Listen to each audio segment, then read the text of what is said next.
Road safety के लिए सबसे पहले आप अपने रोडों को सुधारो। गुप्ता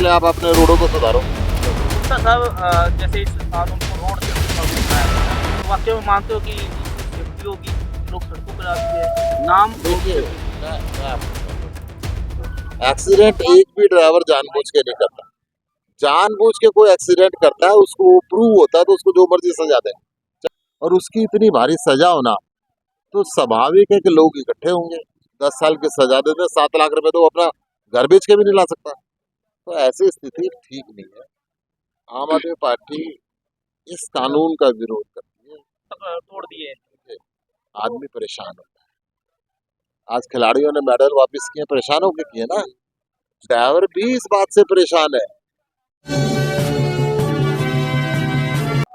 तो आज नरवाना के बद्दवाला टोल पर जो आम आदमी पार्टी के अध्यक्ष है सुशील गुप्ता जी अपना समर्थन देने के लिए ड्राइवरों के पास पहुंचे थे और समर्थन देके गए हैं, और आने वाली जो ड्राइवरों की लड़ाई है उसमें पूरा सहयोग करने का बड़ा फैसला लिया है।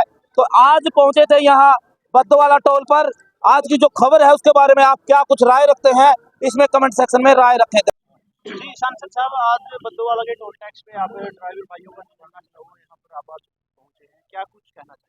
देखिए, हिंदुस्तान एक प्रजातांत्रिक देश है और प्रजातांत्रिक देश के अंदर कोई भी कानून बनता है तो उस कानून से जो लोग इफेक्टेड होते हैं उनकी सलाह मशवरे के साथ वो कानून बनना चाहिए। एक तरफा कानून जो बनते हैं वो हमेशा दुख देते हैं और एक तरफा कानून कभी चलते भी नहीं है।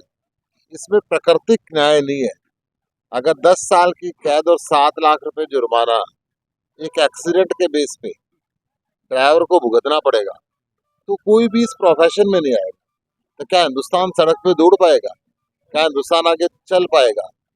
ये जो गरीब व्यक्ति है वो ड्राइवरी करता है, दिन और रात सड़क पे चलता है, बस पे चलता है, लगातार महीनों महीनों घर से बाहर रहते हैं, और ऐसी स्थिति के अंदर उसको कह दिया जाए एक्सीडेंट एक भी ड्राइवर जानबूझ के नहीं करता। जानबूझ के कोई एक्सीडेंट करता है, उसको प्रूव होता है तो उसको जो मर्जी सजा दे, चाहे उसको फांसी दे, परंतु अनजाने में हुए एक्सीडेंट के लिए इतनी भारी सजा का प्रावधान नहीं होना चाहिए। ड्राइवरों की लाइफ अच्छी हो, ड्राइवरों का रहन सहन अच्छा हो, उसकी तनख्वाह अच्छी हो। अभी हिंदुस्तान में तनख्वाह तो मिलती नहीं है 15-20 हजार रुपए भी, और जुर्माना 7 लाख रुपए, सजा सजा 10 साल की। तो कैसे व्यक्ति चला पाएगा इस प्रोफेशन में, कैसे रहेगा? सरकार को कानून बनाने से पहले सोचना चाहिए, विचार करना चाहिए, और उसके बाद जितने भी उससे इफेक्टेड होने वाली एसोसिएशंस हैं, यूनियंस हैं, उनको बुला के भी सलाह लेनी चाहिए थी कि ये कानून बनाने जा रहे हैं, हम क्या करें। एक तरफा कानून कभी उचित नहीं होता और मैं इस कानून का विरोध करता हूं और ड्राइवर भाइयों के साथ। सर जो इंपोर्ट एक्सपोर्ट है वो भी है जो काम नहीं हो पाएगा, क्योंकि चक्का जाम है जो 2 दिन से है जो बढ़ता ही जा रहा है। तो लोग कह रहे हैं कि महंगाई भी है जो बढ़ेगी और काला बाजारी भी है जो बढ़ेगी, क्योंकि जो एसेंशियल चीजें वो नहीं पहुंच पाएगी क्षेत्र तक, गांव तक, तो काला बाजारी भी बढ़ने को देखिए। देखिए, महंगाई, काला बाजारी एक अलग सिस्टम है, परंतु एक आदमी की जान कोई जानबूझ के नहीं लेता। एक्सीडेंट घर में खड़ा खड़ा आदमी गिर जाता है, टांग टूट जाती है, मर जाता है। सड़क पे गाड़ी चलेगी तो कहीं ना कहीं एक्सीडेंट हो सकता है, और उसकी इतनी भारी सजा होना तो स्वाभाविक है कि लोग इकट्ठे होंगे।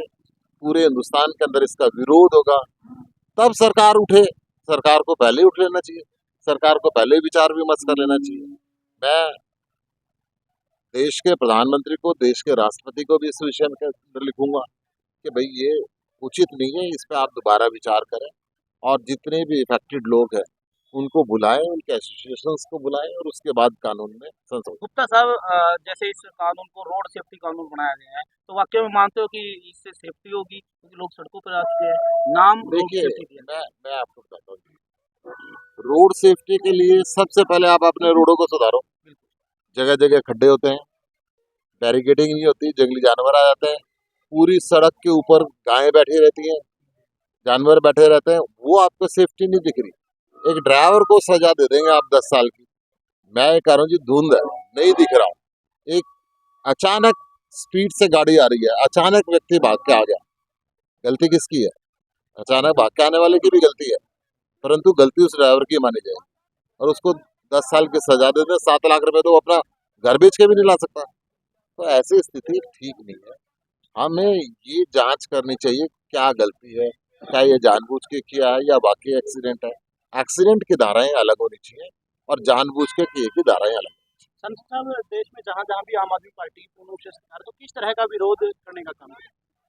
देखिए, आम आदमी पार्टी इस कानून का विरोध करती है और इस कानून में आम आदमी पार्टी का हर नेता, हर कार्यकर्ता ड्राइवर भाइयों के साथ।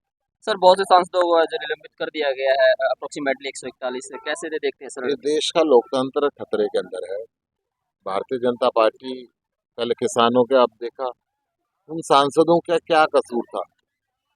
उन्होंने क्वेश्चन ही पूछना चाहते थे, गृह मंत्री से जवाब चाहते थे कि संसद की सुरक्षा, वो भी संसद पे जब आतंकवादी हमला हुआ था उसी दिन, उस सुरक्षा को भेद कैसे?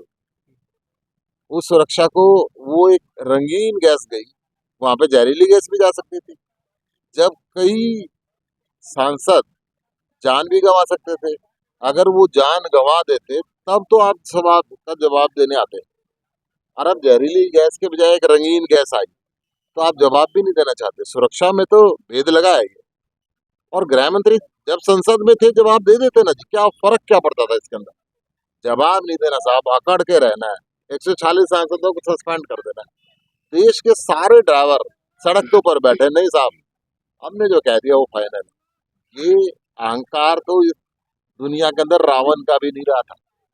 ये जनता है, अहंकार सबका तोड़ती है। सर बीजेपी नेत्री का बयान आया था जो हेमा मालिनी जी, वो कहती है ये जो सवाल बहुत पूछते हैं तो वो जस्टिफाई कर रही है। संसद में जाके सवाल नहीं पूछेंगे तो भुगड़े बुनने के लिए जा रहे हैं, सवाल ही पूछने के लिए जा रहे हैं। एक और गुप्ता साहब, जैसे कुछ ड्राइवर है उन्होंने अपने जो ड्राइवर लाइसेंस है वो तोड़ दिए। आदमी परेशान होता है। आज खिलाड़ियों ने मेडल वापस किए, परेशान होकर किए ना। ड्राइवर भी इस बात से परेशान है कि 24 घंटे सड़क पे रहने वाला व्यक्ति, अब उसके ऊपर आप 10 साल की सजा, 7 लाख रुपए जुर्माना लगा दोगे तो परिवार क्या कहेगा? छोड़ दो इस धंधे को, नहीं जाना जेल के अंदर। गुप्ता साहब, एक लास्ट क्वेश्चन ये है कि ट्रांसपोर्ट के माध्यम से हमारे जो घरों तक है या फिर मंडियों में सब्जी पहुंचती है या फिर कोई भी प्रोडक्ट है, तो कहीं ना कहीं अर्थव्यवस्था पर भी इसका प्रभाव पड़ेगा जी? अर्थव्यवस्था पे प्रभाव जरूर पड़ेगा, परंतु देश की जनता को ये भी सोचना पड़ेगा कि देश का एक बड़ा वर्ग है जो परिवहन व्यवस्था को संभालता है, गाड़ियों को चलाता है। उस बड़े वर्ग के साथ अगर अन्याय की बात हो रही है तो देश की जनता को भी ये सोचना पड़ेगा। ठीक है सर, तो ये थे हमारे साथ